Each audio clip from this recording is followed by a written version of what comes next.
The term Native American is used to refer to the indigenous people of the United States and its territories.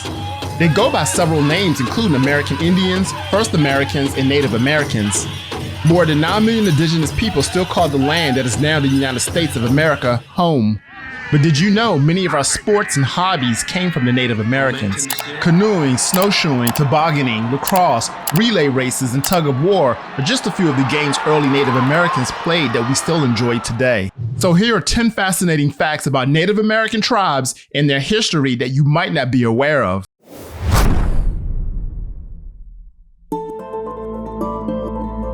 Silently in the affirmative. So let's be clear about one thing.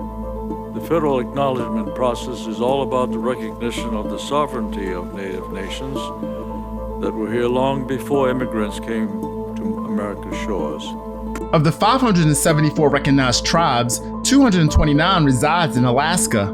California is the state with the second most Native Americans after Alaska, with 109 federally recognized tribes. These federally recognized tribes enjoy government-to-government relations, just like other sovereign nations. In contrast, the federal government does not recognize a sizable number of tribes, which prevent them from receiving funding and assistance. In 2020, 66 tribes were acknowledged by 13 states. State recognition acknowledges tribes' historical and contemporary presence, but it does not always give tribes access to federal or state services. Nearly 40% of the 6,700 languages spoken around the world are in danger of disappearing. That's according to the Language Conservancy, which is a nonprofit focused on preserving and revitalizing endangered languages. Prior to colonization, North America was home to more than 300 spoken languages. However, many of those languages have vanished as a consequence of government assimilation policies. In 1868, President Ulysses S. Grant declared, "In the difference of language today lies 2/3 of our trouble. Their barbarous dialogue should be blotted out and the English language substituted." Beginning in the 1800s, Native American communities were split up and relocated to reservations, and children were brought to Indian boarding schools and educated in English. Before the passage of the Indian Education Act in 1972, Native American communities were not permitted to teach their own languages. According to the U.S. Census Bureau, 169 Native American languages were spoken in the United States in 2013. Many of them have very small populations of speakers. In 1990, Congress passed the Native American Language Act, which provides support for Native American language preservation and revitalization. All but 2 Native American languages are in jeopardy of extinction by 2050 without this support. When you think about corn, you obviously think about food, and it's a food that has been around virtually forever. For instance, here in southern Massachusetts, in the Plymouth area, indigenous peoples have been growing corn for 1,000 to 3,000 years. Native American tribes have had varied diets that reflect their local food systems. Many of the tribes practice agriculture, domesticating the crops that we eat today. In 2016, it was estimated that as much as 60% of the global food supply was based on crops that originated in North America. Perhaps 10,000 years ago, indigenous farmers in southern Mexico and Guatemala invented corn. By the time European colonialists arrived in North America, Native Americans have been growing it for thousands of years. They also cultivated potatoes, beans, squash, and tomatoes. The Navajo Nation now has its largest enrolled population and nearly 400,000 members. They've now surpassed the Cherokee Nation's enrollment.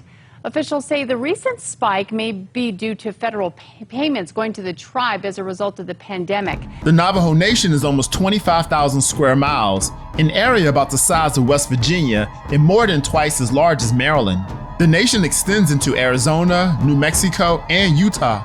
In 2021, the Navajo Nation also surpassed the Cherokee Nation to become the largest tribe by population, with nearly 400,000 registered members. And as you might expect, Navajo has the most speakers of any Native American language. From 1877 to 1934, through a range of laws and broken treaties, the U.S. government appropriated tens of millions of acres of Native American land. In recent years, a growing movement to reclaim what was once theirs has begun to form around the slogan, "Land Back." There are around 326 tribal land areas in the United States, compared to 574 federally recognized tribes. Of the tribes that do have land, it is on average only about 2.6% as large as the territory they occupied before colonization. Many of the tribes that were forcibly relocated by the US government were left without any land of their own. It is commonly cited that only 22% of Native Americans live on tribal lands, a statistic that comes from the 2010 census. However, a 2014 study by the US Department of Housing and Urban Development found that 68% of Native Americans and Alaska Natives live on or near their homelands. The Indian Removal Act, enacted by Congress in 1830, that allowed the president to institute policies that would move into this area East Indians who occupied the eastern woodlands of the United States, to free that area up for settlement and pioneer settlement. Before European colonization, Native Americans lived throughout the region that is now the United States. Nonetheless, Andrew Jackson ratified the Native Removal Act in 1830. The driving force behind the act was the desire of European immigrants to grow cotton in the South on the prized lands of the Creek, Cherokee, Choctaw, and other tribes. As a result of the law, Native Americans were forcibly relocated from Florida, Alabama, North Carolina, Tennessee, and Georgia to Indian Territory in what is now Oklahoma. Native people historically have had to struggle to be recognized as United States citizens. They've had to struggle to be recognized as state citizens, and that ought not to have been. You would have thought that at some point Native people would have been welcomed into the constitutional structure both as federal citizens and state citizens.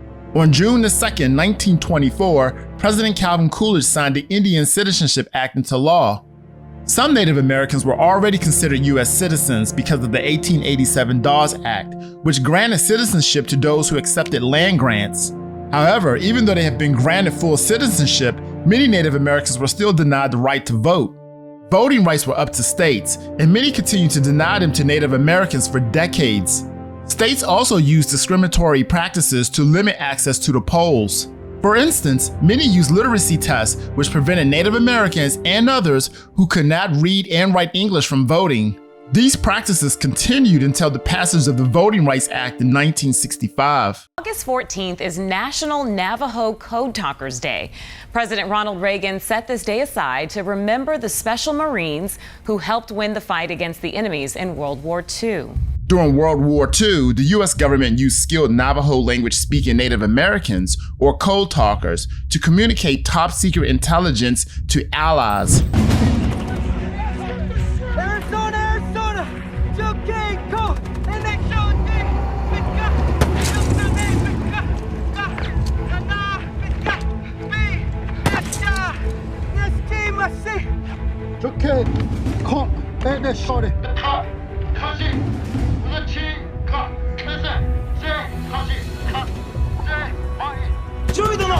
A sizable portion of the data was secret before Congress passed the Code Talkers Recognition Act in 2002. For certain tribes, up to 70% of the combat effort came from them. Before colonization, Native American languages was passed down orally. Following the introduction of Europeans, some tribes began to develop writing systems. Sequoyah, a Cherokee Nation member, worked for 12 years to create a writing system that would allow his people to learn to read and write in their own language.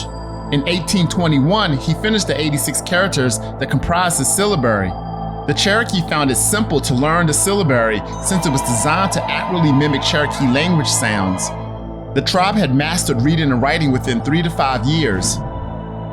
The Cherokee Phoenix was originally published on February 21, 1828, at New Iquicha, Georgia, the Cherokee Nation's capital. It was the country's first bilingual newspaper, published in Cherokee and English. November is Native American Heritage Month, and it is a time to celebrate Indigenous cultures. And joining me live this morning to talk about the importance of that month is Milwaukee Public Museum's Tribal Liaison, James Flores. Okay, so when it comes down to Native American Heritage Month, what do you hope that people take away from the month of November? Native American Heritage Month first evolved from American Indian Week, which President Reagan proclaimed on the week of November the 23rd through the 30th, 1986. In 1990, President George H.W. Bush approved the joint resolution designating November 1990 as National American Indian Heritage Month. It was later changed to Native American Heritage Month under President Barack Obama. Today marks Indigenous Peoples Day. It was once known as Columbus Day, but Indigenous Peoples Day, proclaimed by President Biden last year, honors Native Americans, their resilience, their contributions to our American society throughout our history and long before. Now, in the present, we have Indigenous Peoples Day, which is a holiday in the United States that recognizes, honors, and commemorates the histories and cultures of Indigenous American people. It is observed nationwide on the second Monday of October and is an official city and state holiday in several locations. It originated as a counter celebration held on the same day as Columbus Day, the U.S. federal holiday that honors Christopher Columbus. Some people reject celebrating Columbus, saying that he represents the violent history of colonization in the Western Hemisphere. The city of Berkeley, California instituted Indigenous Peoples Day in 1992 to coincide with the 500th anniversary of Columbus' arrival in the Americas on October 12, 1492. Santa Cruz, Columbia instituted the holiday 2 years later. Starting in 2014, many additional states and municipalities adopted the holiday. In 2021, Joe Biden became the first U.S. president to officially recognize the holiday with a presidential proclamation. Hey guys, we come to the end of the video. In the comment section below, let me know if you were surprised by some of the Native American facts. Also, don't forget to like and subscribe to the channel if you enjoyed the video. Until then, we'll see you next time.